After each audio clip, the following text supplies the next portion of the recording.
59 species in genus Haworthia. November 26th. Haworthia.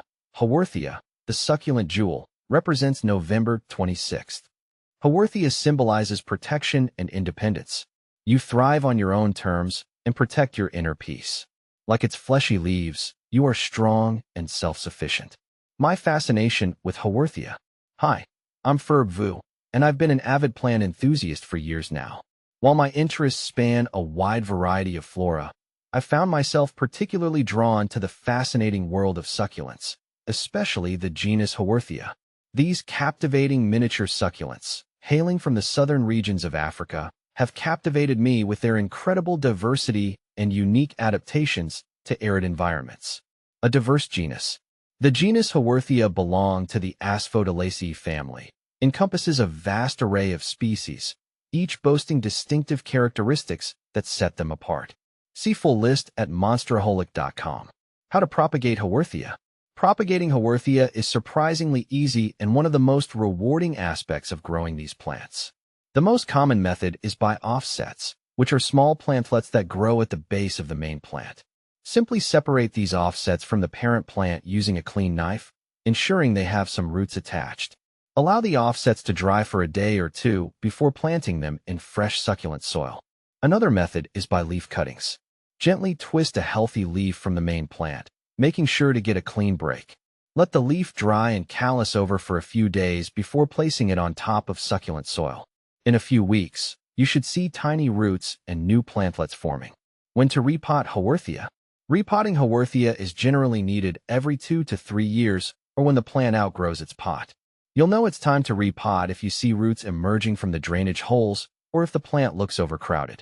Choose a pot that is slightly larger than the current one and use a well-draining cactus or succulent mix. Be gentle with the roots to avoid damage. Is Haworthia toxic to cats? Haworthia is non-toxic to cats, which is a huge relief for pet owners like me. If your cat likes to nibble on plants, you can rest easy knowing that Haworthia won't harm them. However, it's always a good idea to monitor your pets and ensure they don't consume too much of any plant material. How to care for Haworthia. Caring for Haworthia is straightforward. These plants thrive in bright, indirect light. Too much direct sunlight can cause their leaves to burn, while too little light can lead to etiolation, where the plant stretches out in search of light. Haworthia prefers a well-draining soil mix and should be watered sparingly. I usually let the soil dry out completely between waterings. Overwatering is a common mistake and can lead to root rot. During the winter months, reduce watering even further as the plant goes dormant. How often to water Haworthia? Watering frequency for Haworthia largely depends on the environment. In general, I water my Haworthia every 2 to 3 weeks during the growing season, spring and summer. In the winter, I cut back to once a month or even less. Always check the soil moisture before watering to avoid overwatering. How big do Haworthias get? Haworthia plants are relatively small, making them perfect for indoor environments. Most varieties stay between 4 to 6 inches in height and width. Some, like Haworthia cooperi, might grow a bit larger, but they are still compact compared to other succulents. Can Haworthia grow in water? While some succulents can be grown in water, Haworthia is not one of them. They need a well-draining soil mix to thrive. Growing Haworthia in water can lead to root rot and other problems, so it's best to stick with soil. Can Haworthia grow indoors? Absolutely. Haworthia is an excellent indoor plant. It adapts well to low-light conditions and doesn't require much space.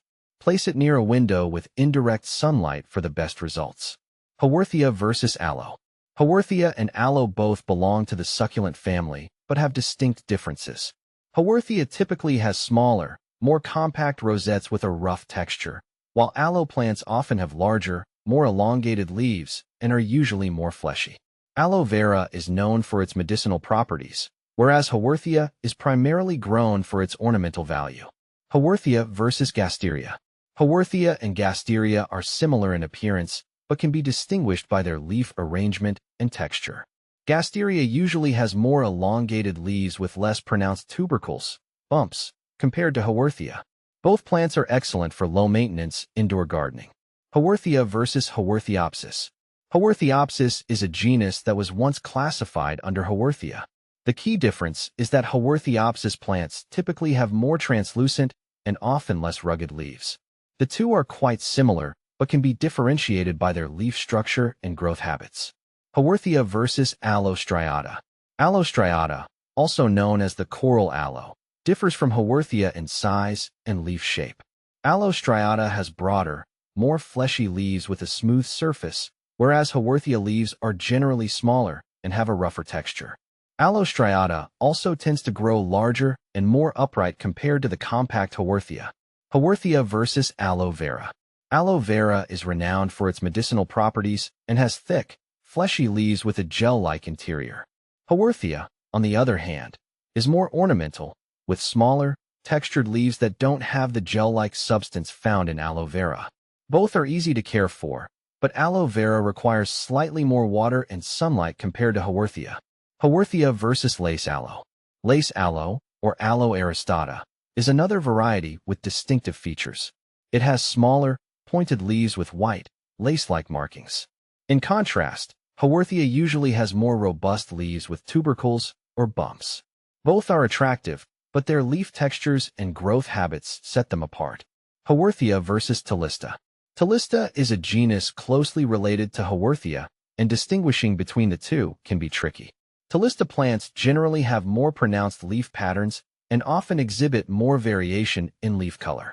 Haworthia tends to have a more uniform appearance with less variation in leaf texture and coloration. In conclusion, Haworthia plants are fantastic for anyone looking to add a bit of green to their space without a lot of hassle.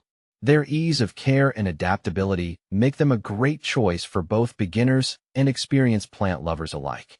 Whether you're propagating, repotting, or just admiring their beauty, Haworthia is sure to bring joy to your plant collection.